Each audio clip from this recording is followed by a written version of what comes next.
I collapsed and needed emergency surgery. My son and his wife ignored all my calls from the hospital. 1 week later, I came home to find a sold sign in our house, my stuff in boxes on the street, with a note, "Handle it." So I cut contact.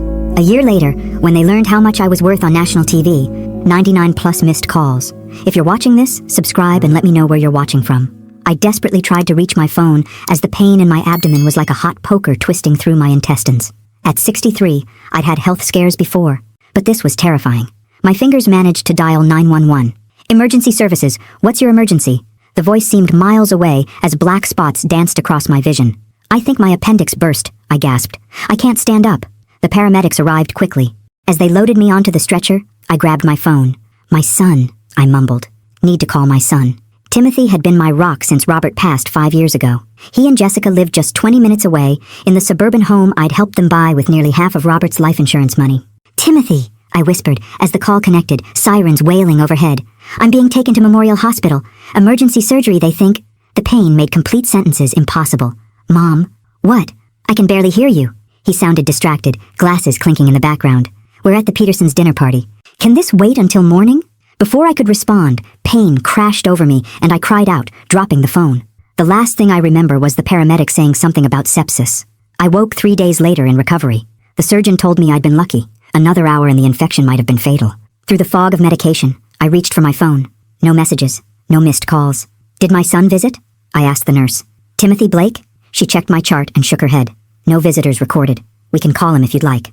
Over the next 4 days, I called Timothy 17 times. Each call went to voicemail.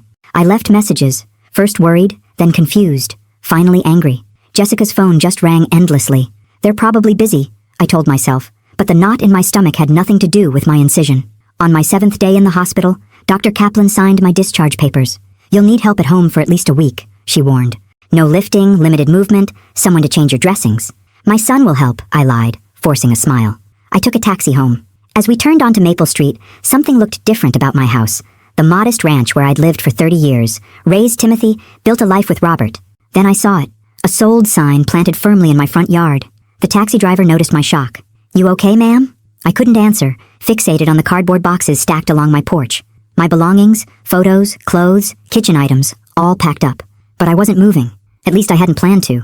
With shaking hands, I paid the driver and slowly made my way to the porch, each step sending pain through my abdomen. Taped to the top box was a white envelope with "Mom" scrawled across it in Timothy's handwriting. The note inside was brief. "Mom, we sold the house. New owners take possession next week. These are your personal items.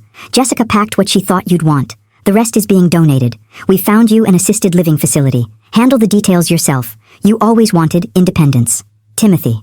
The world tilted sideways. I grabbed the railing to steady myself. The surgical pain nothing compared to the agony tearing through my heart. My son had sold my home while I was fighting for my life. Inside, the house was half empty. The living room furniture was gone. So was the dining set Robert had refinished for our 20th anniversary. My bedroom was stripped bare except for my mattress on the floor. In the kitchen, I found Jessica's designer coffee mug in the sink from her last visit. Next to it was a business card for Golden Sunset Assisted Living. The monthly cost was more than my entire Social Security check. My hands trembled as I dialed Timothy. This time, he answered on the second ring. "Mom, you're out of the hospital." "Timothy Blake, what have you done?" My voice was barely a whisper. "What needed to be done?" he replied, maddeningly calm. "Dad's been gone 5 years. That house is too much for you. You fell, Mom. You could have died alone in that kitchen. So you sold my house without my knowledge? While I was in surgery?" "It's our house too," Timothy said. "Dad left it to both of us." That wasn't true. Robert had left the house to me, but I'd added Timothy to the deed years ago to avoid probate issues when I eventually passed. A decision I now deeply regretted. "Where am I supposed to go?" I demanded. "That assisted living place costs $3,800 a month. I can't afford that." "We'll help with the difference," Jessica chimed in, clearly listening on another phone. "Besides, Mom, you have that annuity from Dad's insurance, and we've been paying your property taxes for years." Another lie. I'd paid every bill myself, plus helped them with their mortgage when Timothy was between jobs. But arguing felt pointless. "I need to rest," I said finally. "I just had major surgery." "Of course," Timothy replied, softening slightly. "The facility expects you Monday. I'll text you the address." I hung up without saying goodbye and did something I hadn't done since Robert's funeral. I sank to the floor and sobbed until my incision throbbed in protest. When the tears stopped, something else took their place. Cold, clear determination. I might be 63, recovering from surgery and apparently homeless, but I was still Martha Blake. And Martha Blake wasn't going down without a fight. I spent that night on my mattress on the floor, pain medication making me drift in and out of consciousness as I formed a plan. By morning, determination had hardened into resolve. First, I called my oldest friend, Eleanor, who lived an hour away in Westfield. After hearing my story, punctuated by colorful curses I hadn't used since my teaching days, she didn't hesitate. "Pack whatever you can fit in a suitcase, Martha. You're staying with me until you figure this out." Next, I called Walter Montgomery, my financial advisor for the past decade. Walter had helped me invest the other half of Robert's life insurance, the half Timothy didn't know about. "Mrs. Blake," Walter said after I explained my situation, "we should meet in person. How about tomorrow morning?" By afternoon, Eleanor had arrived in her sensible Volvo, face flushed with indignation. "I can't believe Timothy would do this," she fumed, helping me into her car. "After everything you've done for that boy." I winced from both physical and emotional pain. People change, Ellie. Apparently my son is not the man I thought I raised. Eleanor insisted I take her guest bedroom. She changed my dressings, administered my medication, and didn't comment when she found me crying at 3 a.m. The next morning, Walter met us at a small coffee shop. He was in his 70s, with kind eyes that had seen too many elderly clients taken advantage of by family. "Martha," he said, setting a folder on the table, "I've reviewed your finances. The investment portfolio we set up with Robert's insurance money has performed exceptionally well. With the annuity and your Social Security, you have options." He slid a statement across the table. I stared at the number, then looked up in shock. "This can't be right." Walter smiled. "It's right. Robert was smart about those technology stocks, and you were wise to reinvest the dividends. You're not wealthy by New York standards, but you're comfortable enough to have choices." For the first time since seeing that sold sign, I felt hope. "What about the house?" I asked. Walter's expression darkened. "That's more complicated. Since Timothy is on the deed, he technically had the right to sell.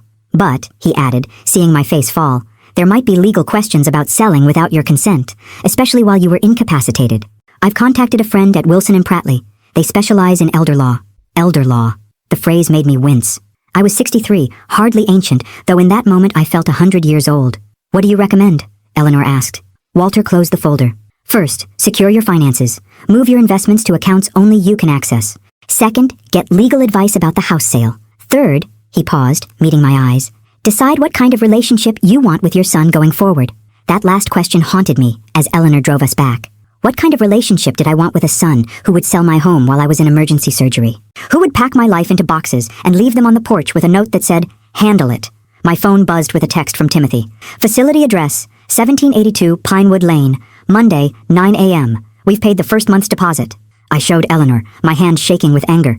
"What are you going to do?" she asked quietly. I closed my eyes, hearing Robert's voice. "Never make big decisions when you're angry, Martha. Sleep on it. The right answer will come." "I'm going to rest," I said finally, "and then I'm going to make some calls." By Sunday night, I had my answer. Monday morning came, and I didn't show up at Golden Sunset Assisted Living. Instead, I sat in the office of Patricia Wilson, elder law attorney, signing papers that would change everything. "You're absolutely sure about this, Mrs. Blake?" Patricia Wilson asked, studying me over rimless glasses. "Completely sure," I replied, signing the last document with a flourish. It had been 3 weeks since my hospital discharge. My incision was healing, and the fog of betrayal had cleared enough for strategic thinking. With Patricia's help, I'd filed a complaint about the house sale, though we both knew it might be an uphill battle given Timothy's name on the deed. More importantly, I'd restructured my finances. New accounts were opened, old ones closed. My investments were moved into a living trust with ironclad provisions. My will was updated, removing Timothy as executor and primary beneficiary. "The paperwork to contest the house sale has been filed," Patricia said, organizing the documents. "But these cases take time, and given the joint ownership, we may need to settle for financial compensation rather than recovering the property." I nodded, feeling loss as I thought about my home. The garden where Robert and I spent Sunday afternoons. The kitchen where I taught Timothy to bake cookies. The living room where we'd celebrated 30 Christmas mornings. "I understand," I said. "At this point, I'm more concerned with securing my future than fighting over the past." Patricia smiled. "A healthy attitude. Now, about your living situation. Have you decided?" After careful consideration and multiple conversations with Walter, I'd made a surprising decision. "I'm moving to Florida," I announced. "Eleanor has a cousin in Naples with a small guest house for rent. It's affordable, close to the beach, and," I smiled ruefully, "very far from Connecticut." "And your son?" The question hung between us. Timothy had called 17 times in the past week, the exact number of times I'd called him from the hospital. I hadn't answered once. Jessica had sent increasingly frantic texts about the assisted living facility holding their deposit. Those went unanswered too. "My son made his choice," I said, surprised by how steady my voice sounded. "He chose to treat me as a burden, an inconvenience to be managed rather than a person to be respected. Now I'm making my choice." Patricia nodded, understanding in her eyes. "Complete separation then?" For now. Perhaps forever. I haven't decided. As I left the law office, the weight of that decision pressed on me. I'd carried Timothy inside me for 9 months. I'd nursed him through chickenpox and heartbreaks, celebrated his triumphs, consoled his failures. I'd been mother, father, and friend after Robert died. And now, I was walking away. Was it right? I wasn't sure. But it was the only decision that preserved my dignity and self-respect. Eleanor was waiting in the car with a paper bag from our favorite bakery. How'd it go? It's done, I said simply. All of it. She handed me a warm cinnamon roll. Martha Blake, you are the strongest person I know. I laughed, though it sounded more like a sob. I don't feel strong, Ellie. I feel broken. Broken things can be mended, she replied, squeezing my hand. Sometimes they end up stronger at the broken places. 2 days later, I boarded a plane to Florida with 2 suitcases and a canvas bag containing the only photo albums I'd saved from the porch boxes. As the plane lifted off, I felt a mixture of grief and liberation. I was leaving behind a lifetime of memories, but also the weight of expectations that had slowly crushed me. Timothy tried calling once more before boarding. I sent it to voicemail, then listened as we reached cruising altitude. Mom, this is ridiculous. Where are you? The assisted living place is threatening to sue us for breach of contract. Call me so we can sort this out like adults. Like adults. The irony wasn't lost on me. I deleted the message, turned off my phone, and closed my eyes. For the first time in weeks, I slept without dreaming of empty houses and cardboard boxes. Naples, Florida welcomed me with sunshine and warm air. Eleanor's cousin Marge turned out to be a spirited 70-year-old widow with a penchant for margaritas and strong opinions. Martha, you look like you need vitamin D and a stiff drink, she announced when I arrived. The guest house is ready, but first, happy hour on the lanai. The guest house was a charming converted garage with a kitchenette, bathroom, and small covered patio overlooking Marge's lush garden. At $800 a month, including utilities, it was a steal, and light years from the sterile facility Timothy had selected. It's perfect, I told Marge, setting down my suitcases. It's small, she corrected, but it'll do until you figure out your next move. Now come have that drink before the ice melts. Over the next 2 months, I settled into a healing routine. Mornings began with coffee on my patio, watching lizards skitter across the garden wall. 3 times weekly, I joined Marge for water aerobics at the community pool. Gentle exercise that strengthened my core without straining my tender abdomen. Afternoons, I explored my surroundings, local museums, historic downtown, the public beach with its spectacular sunsets. Sometimes Marge joined me. Other times, I ventured alone, savoring the anonymity of being just another silver-haired lady in a place full of retirees. I made friends slowly but steadily. Marge's book club welcomed me. The barista at the coffee shop learned my order. The librarian set aside mystery novels she thought I'd enjoy. Through it all, I maintained silence with Timothy. He called for the first month, each voicemail more frustrated than the last. Then the calls tapered off, replaced by occasional texts, ranging from angry, real mature mom ignoring your only child, to manipulative, Jessica and I are worried about you, to coldly practical, house sale finalized, your share of proceeds is in escrow. I saved the messages, but never responded. Patricia kept me updated on the legal situation.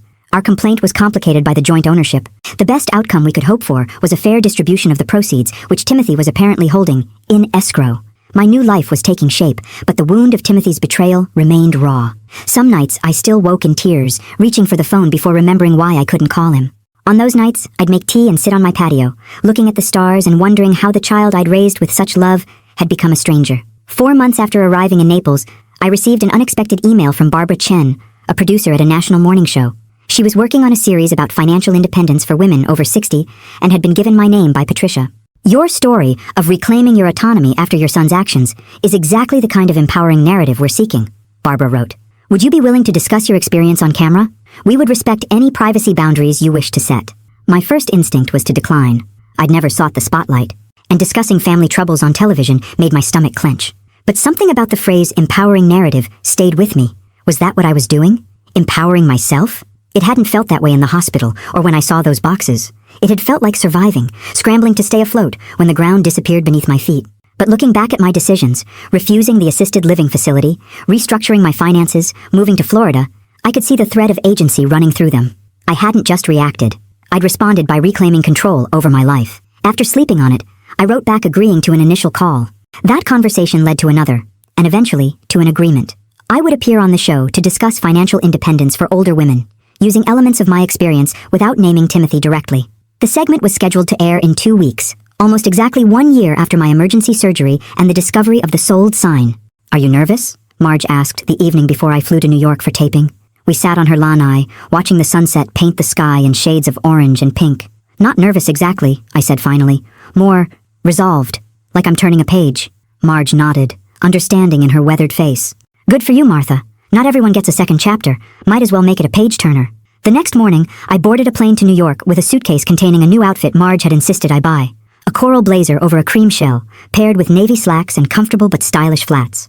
You look like a woman who has her act together, Marge had declared. For the first time in a very long time, I felt like that woman too. The television studio was smaller than expected, but bustling with activity. Barbara Chen, a petite woman with an elegant bob, greeted me warmly. Martha, thank you for coming. We're pleased to have you for our Reinvention at Any Age series. She introduced me to Sophia Martinez, who would conduct the interview, then a flurry of production assistants, makeup artists, and sound technicians whisked me away. Soon I was in a chair where a young man named Paolo worked what he called camera-ready magic on my face and hair. We're not changing you, he assured me, seeing my expression. Just enhancing what's already there. The transformation was subtle but effective. I looked like myself, just more polished, like the professional educator I'd been for 40 years before retirement. The interview itself passed in a blur of bright lights and careful questions. Sophia skillfully drew out my story without sensationalizing it. So you found yourself suddenly facing a major life change, not of your choosing, she prompted. Exactly, I replied. After my surgery, I discovered that my living situation had been altered without my input. It was devastating at first, but ultimately forced me to reevaluate everything. Including your financial independence? Especially that, I nodded. Like many women my age, I'd been somewhat passive about financial matters. My husband handled our investments, and after he passed, I continued with the same approach. The crisis pushed me to educate myself, to take control of my finances, rather than just maintaining the status quo. We discussed the steps I'd taken, meeting with advisors and attorneys, restructuring investments, creating a sustainable budget for my new Florida life. Throughout, I emphasized the message Barbara and I had agreed was most important. It's never too late to take control of your financial future. And your relationship with your son? Sophia asked gently. Has that been repaired? I'd been prepared for the question, but it still sent a pang through my heart. That's a work in progress, I said carefully. What I've learned is that healthy relationships require mutual respect. Sometimes establishing boundaries is the most loving thing you can do, both for yourself and the other person, even when that person is family. Especially then, I said. Love shouldn't require sacrificing your dignity or security. Sophia nodded, then turned to the camera for her closing remarks. Martha Blake's story exemplifies how women are reclaiming their power at every stage of life. After a health crisis led to an unexpected housing change, Martha rebuilt her living situation and transformed her relationship with money. Today, at 64, she's financially independent, with diversified investments generating approximately $68,000 in annual income, a figure that will increase as she approaches traditional retirement age. I froze. That number, my annual investment income, hadn't been part of our agreed-upon script. I'd shared it during preparation meetings, with the understanding it would remain private. And perhaps most inspiring, Sophia continued. Oblivious to my discomfort, she's building a new community in Florida, proving it's never too late to start fresh. Martha, thank you for sharing your journey. The red light on the camera blinked off, and I exhaled slowly. Before I could speak to Barbara about the financial disclosure, I was whisked offset for photos. You were wonderful, Barbara assured me, appearing at my elbow as a production assistant removed my microphone. So authentic and relatable. The income figure wasn't supposed to be mentioned, I said quietly. Barbara looked embarrassed. I know, and I apologize. Sophia went off script.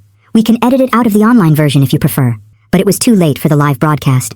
My annual income, significantly more than Timothy and Jessica probably suspected, had just been announced to millions of viewers.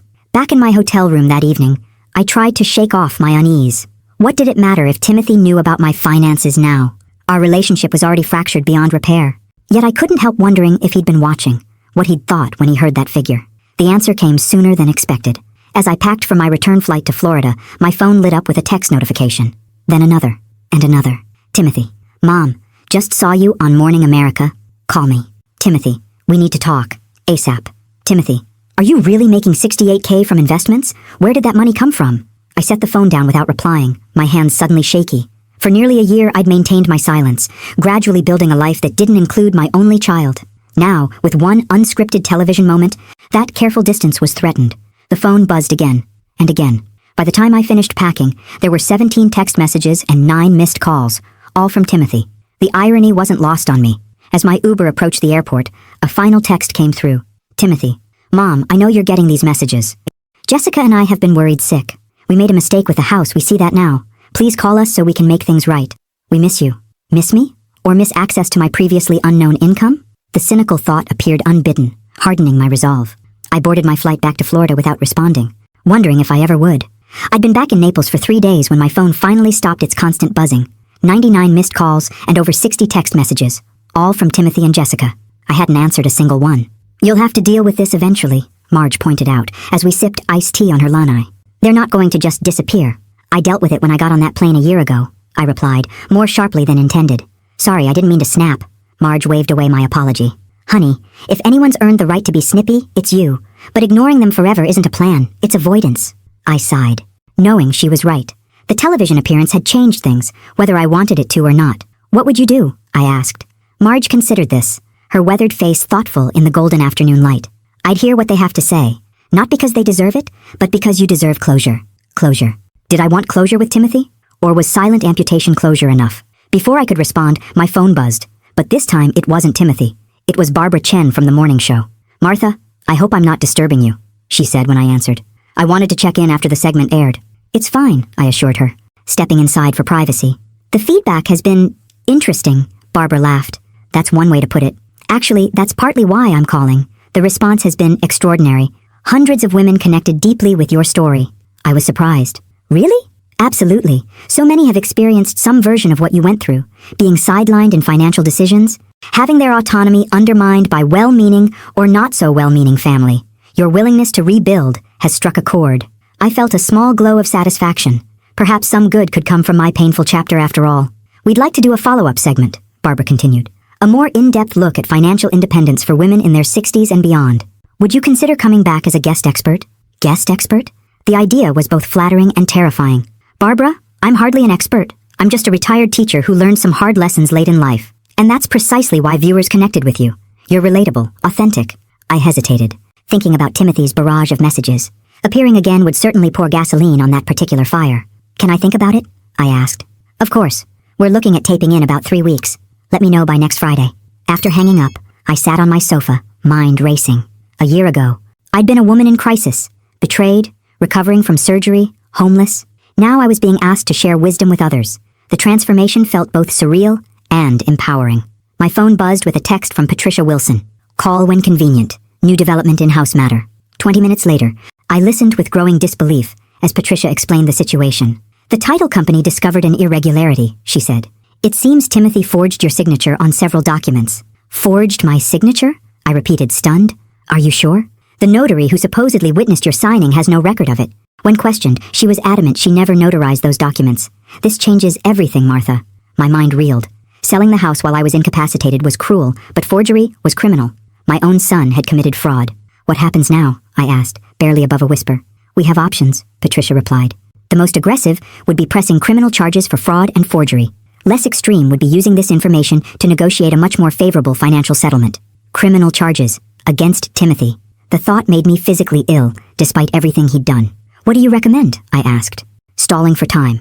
That depends on what outcome you want. Punishment? Compensation? Reconciliation? The path we choose should align with your ultimate goal." My ultimate goal. A year ago, it had been simple survival. Then it evolved into rebuilding without Timothy. But now, what did I truly want? "I need to think," I said finally. "Of course," Patricia replied. "Take the weekend." "But Martha, this is significant leverage. Whatever you decide, you're negotiating from a position of strength now." Strength. I'd found my strength over the past year, building a new life, brick by careful brick. The question now was how to use that strength. To punish, to heal, or something in between.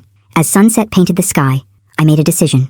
I would respond to Timothy, not with anger or accusations, but with a simple invitation. If he wanted to talk, it would be on my terms, in my territory. I picked up my phone and sent a single text. "I'll be at Seaside Cafe tomorrow. 2 p.m. Come alone." Seaside Cafe sat at the edge of a public beach, its wooden deck offering unobstructed views of the Gulf. I arrived early, choosing a corner table where I could see anyone approaching. The waitress, Donna, brought iced tea without asking. I'd become a regular. "Meeting someone special today?" she asked, noting the second place setting. "My son," I replied, surprised by the catch in my voice. Donna squeezed my shoulder. "Family's complicated. Holler if you need anything." I watched the parking lot, my heart rate increasing with each arriving car. At exactly 2 p.m., a silver rental car parked, and Timothy emerged, looking around uncertainly. He was thinner than I remembered, his normally clean-shaven face sporting a short beard. He spotted me and hesitated before making his way across the deck. I maintained a neutral expression, though my hands trembled slightly beneath the table. "Mom," he said, standing awkwardly beside the empty chair. He looked like he couldn't decide whether to hug me or shake my hand. In the end, he simply sat across from me. Up close, he looked exhausted. Dark circles, new lines around his mouth. Silence stretched between us, heavy with a year of absence and decades of shared history. "You look good," he said finally. "Florida agrees with you. Freedom agrees with me," I corrected, voice steadier than I felt. "But yes, the sunshine helps." Timothy winced. "I deserve that." "You deserve more than that," I replied, then took a deep breath. Getting angry wouldn't serve my purpose. "But I didn't invite you for a confrontation." "Why did you invite me? After a year of silence?" I considered the question, watching a pelican dive beyond the deck. "Curiosity, mainly. I wondered what could possibly bring you to Florida after you were so eager to get me out of Connecticut." Timothy flushed. "That's not fair, isn't it?" I raised an eyebrow. "You sold my home while I was unconscious. You packed my life into boxes and left them with a note saying, 'Handle it.' Then, when I didn't follow your plan, you went silent until—" I leaned forward slightly. "Until you saw me mentioning my investment income on television. Suddenly, after a year of nothing, my phone explodes with 99 missed calls. I'd counted them. Exactly 99 calls before I'd sent my text." Timothy's flush deepened. "It wasn't about the money." "No. What was it about then?" He looked away. "We were worried about you, living alone in that big house.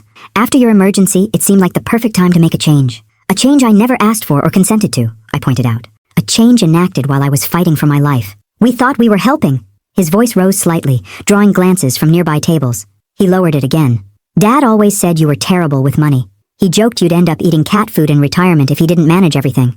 The casual cruelty of both Timothy's assumption and the idea that Robert had spoken of me that way hit like a physical blow. "Your father never said any such thing," I said quietly, certain of this, if nothing else. "Robert respected me too much to speak about me that way." Timothy's expression flickered with uncertainty.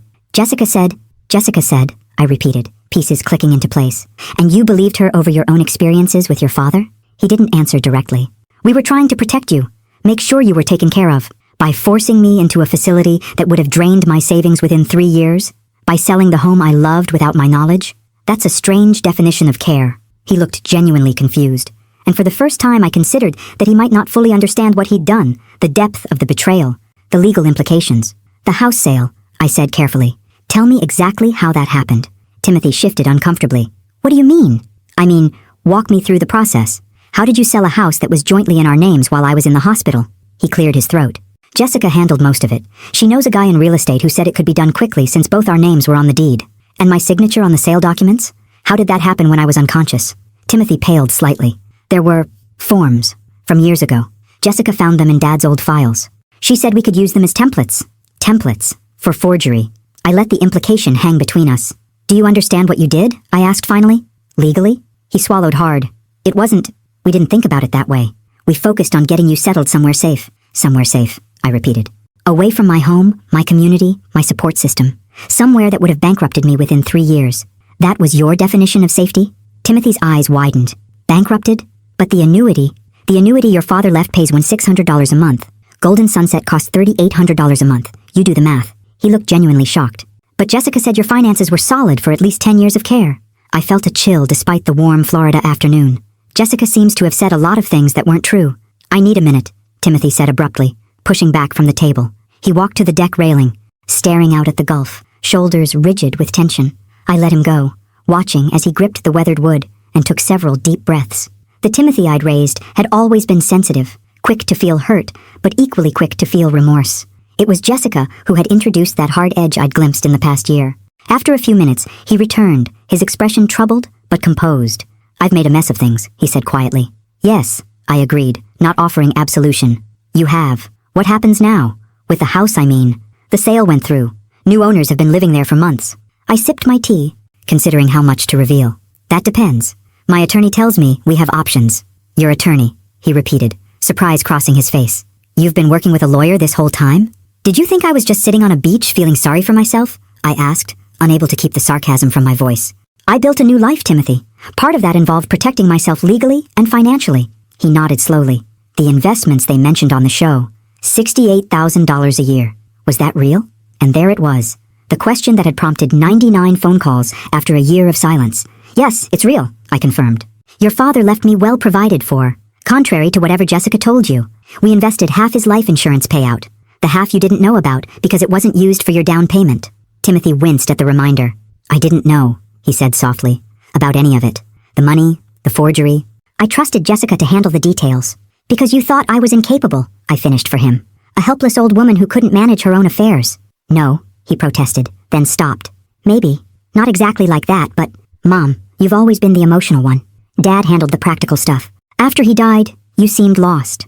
The assessment stung, partly because there was a grain of truth in it. I had been lost after Robert died, grieving, struggling to learn systems he'd always managed. But I'd been adapting, growing stronger year by year. Your father believed in me, I said finally. Even when I didn't believe in myself. He left provisions to protect me, not because he thought I was incapable, but because he wanted me to have time to find my footing. Time your actions nearly stole.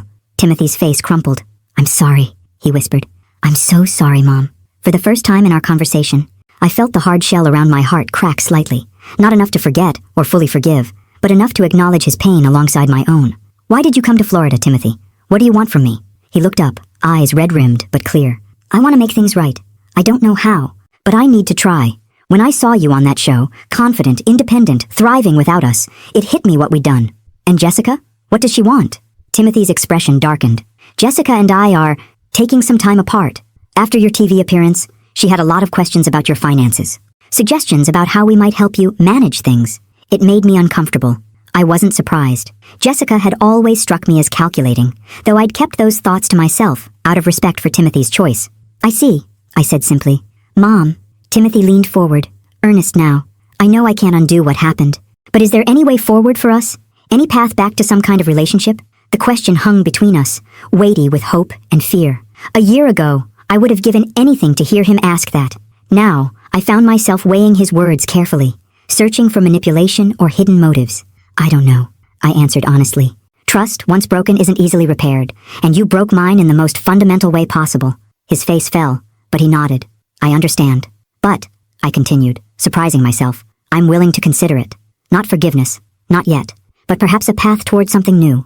For the first time since he'd sat down, Timothy smiled, a small, tentative expression that reminded me of the boy who'd broken our neighbor's window and confessed immediately, tearfully determined to make it right. That's more than I deserve, he said softly.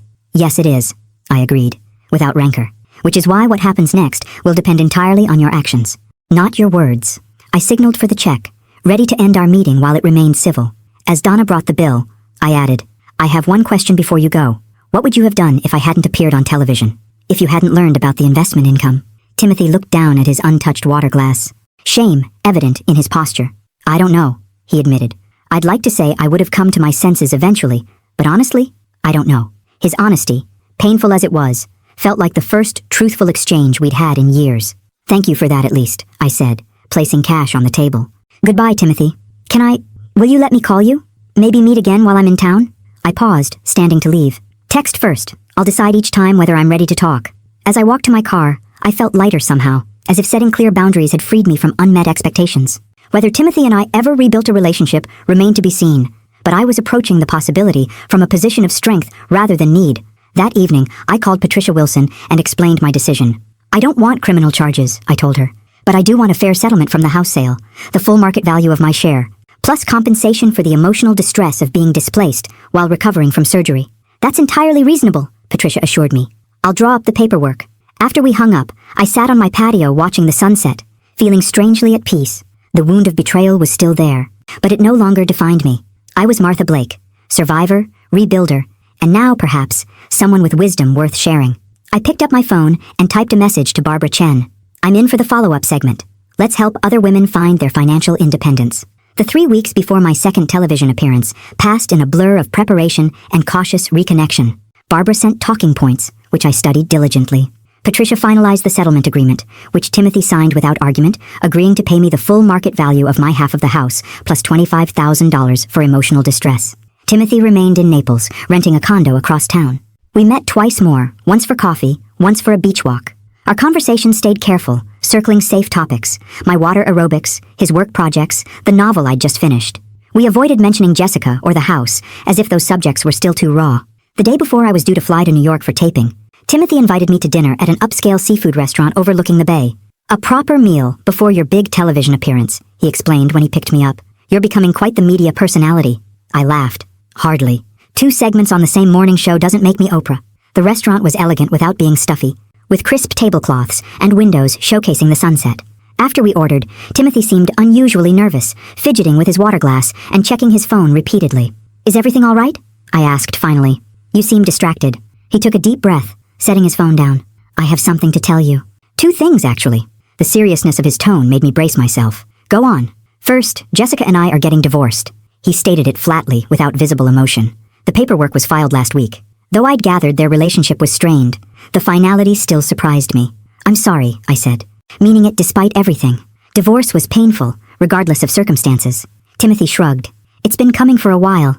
The situation with you just brought our differences into focus. Jessica has priorities I didn't fully understand until recently." I nodded, waiting for him to continue. "The second thing is about work. I've been offered a position with my company's Florida office, here in Naples. This was unexpected." "You're moving here? Permanently?" "I'm considering it," he said carefully. "It's a lateral move career-wise, but the cost of living is lower, quality of life higher. And," he hesitated, "it would give us a chance to rebuild, if you're willing." I studied his face, looking for signs of manipulation or hidden agenda. Instead, I saw only nervous hope and familiar features, the slight asymmetry of his smile, the way his left eyebrow arched higher when uncertain. "What about your life in Connecticut?" I asked. "Your friends, your house?" "The house was more Jessica's than mine," he admitted. "As for friends, I've realized lately how much of my social circle was built around her preferences. It might be good to start fresh." "Start fresh." The phrase resonated, echoing my own journey. "If you move here," I said carefully, "we would need clear boundaries. I've built a life here that I'm proud of and protective of." He nodded quickly. "Of course. I'm not asking to move in or insert myself into your daily routine. Just to be nearby. To have the opportunity to show you, over time, that I can be someone you trust again." Before I could respond, our appetizers arrived. Crab cakes for him, shrimp cocktail for me. We fell silent as the waiter arranged the plates and refilled our water glasses. Once we were alone again, I took a bite of shrimp, gathering my thoughts. "It won't be easy," I said finally. "Rebuilding trust never is." "I know," he replied quietly, "but I think it's worth trying. You're my only family, Mom." The simple statement hung between us, weighted with decades of history, birthdays and graduations, arguments and reconciliations, the shared grief of Robert's death. Despite everything, blood and memory bound us in ways that couldn't be easily severed. "If you move here," I said, choosing words carefully, "we start as neighbors, not as mother and son living in each other's pockets. We build whatever comes next slowly, with respect for each other's independence." Relief washed over his face. "Shh, I can work with that." As we continued our meal, conversation shifted to lighter topics. Local restaurants he'd tried, the community theater production I'd attended with Marge, the book club I'd joined. It felt, for brief moments, almost normal, like we were finding our way back to some version of the relationship we'd once had. After Timothy dropped me off, Marge was waiting on her lanai, a glass of wine in hand, and another poured for me. "Well?" she asked, as I settled beside her. "How was dinner with the prodigal son?" I took a sip, processing my mixed emotions. "Surprisingly good. He's getting divorced, and considering moving to Naples." Marge's eyebrows shot up. "Moving here? How do you feel about that?" "Conflicted," I admitted. "Part of me is still angry, still hurt. Another part remembers the little boy who crawled into my lap during thunderstorms, the teenager who brought me breakfast in bed every Mother's Day, the young man who sobbed on my shoulder at his father's funeral." "People are complicated," Marge observed. "They can be both the ones who hurt us and the ones who heal us, sometimes in the same lifetime." "Poetic," I teased gently. She laughed. "I have my moments. But seriously, Martha, what does your gut tell you?" I considered the question, watching the last colors of sunset fade. "That everyone deserves a second chance. Not a clean slate. Actions have consequences, but a chance to be better than their worst mistake." "Wise woman," Marge approved, clinking her glass against mine. "Just don't forget to protect that heart. Forgiveness doesn't mean forgetting, and it certainly doesn't mean setting yourself up to be hurt again."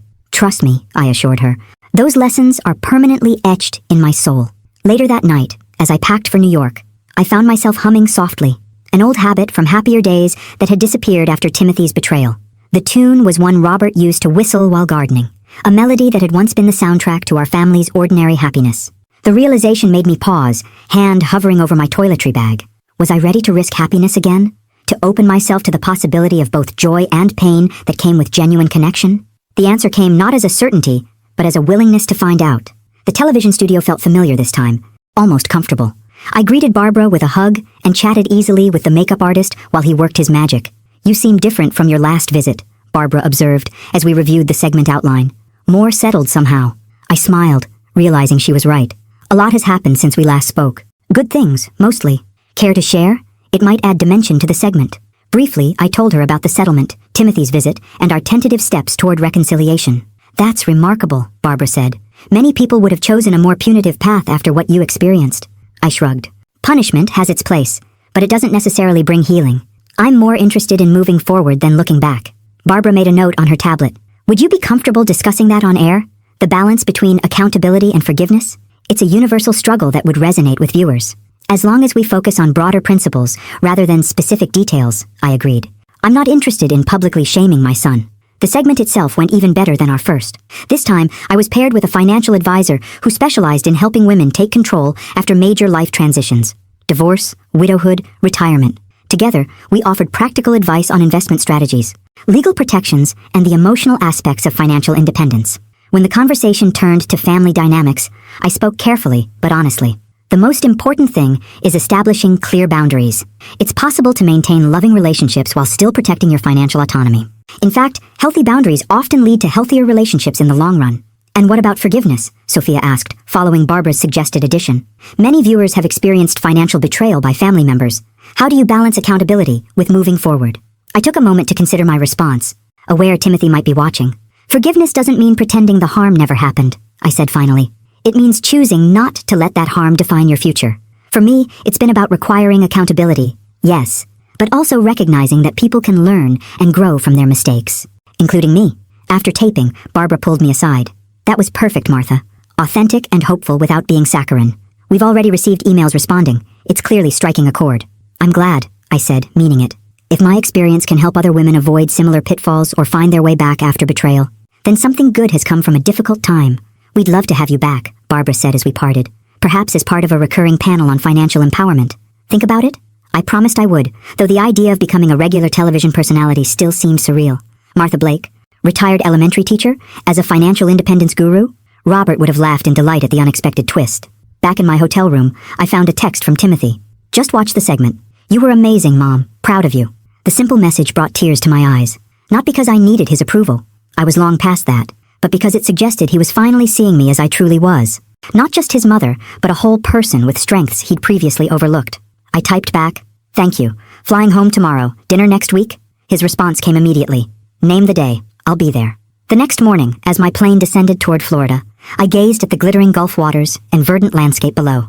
A year ago, I'd made this journey as a woman in crisis, betrayed, displaced, unsure of my future. Now I was returning as someone transformed, not just surviving, but thriving. The settlement money had been deposited into my account the previous day, enough to purchase a small condo of my own when I was ready to leave Marge's guest house. My second television segment had opened doors to potential opportunities, and Timothy and I were cautiously rebuilding a relationship based on mutual respect rather than obligation. None of it had come easily. The pain of betrayal had been real and devastating. The work of rebuilding, financially, emotionally, practically, had required every ounce of courage and resilience I possessed. But as the plane touched down, I felt profound gratitude for the journey, difficult as it had been. Without the crisis, I might never have discovered my own strength. Without the betrayal, I might never have learned to stand firmly in my own power. Without the loss, I might never have found the freedom to create a life truly my own. Ladies and gentlemen, welcome to Naples. The local time is 2:17 p.m., and the temperature is a beautiful 82 degrees. I smiled at the word, beautiful, thinking how aptly it described not just the weather, but this unexpected chapter of my life. At 64, I had emerged from the darkest experience into something unexpectedly luminous, a future entirely of my own making. As I walked through the terminal, my phone buzzed with another text from Timothy. Just heard from the realtor. Got approved for the condo rental. Moving date set for next month if job offer finalizes this week. I tucked the phone away without responding immediately, neither embracing nor rejecting this new development. Time would tell whether Timothy had truly changed, whether our relationship could be rebuilt on healthier foundations. For now, it was enough to know that I could face whatever came next from a position of strength, clarity, and hard-won wisdom. Outside the airport, the Florida sunshine welcomed me home, not to the home I'd lost, but to the one I'd created for myself out of necessity and courage. As I hailed a taxi, I caught my reflection in the terminal's glass doors, back straight, eyes clear, face determined. "Where to?" the driver asked as I settled in. "Home," I replied simply. Then I gave him Marge's address, smiling at how right it felt to call it that. Home, after all, wasn't just a place. It was a state of being, one where you knew your own worth, set your own terms, and lived by your own lights. It had taken losing everything to find that truth. But now that I had it, no one could ever take it away again.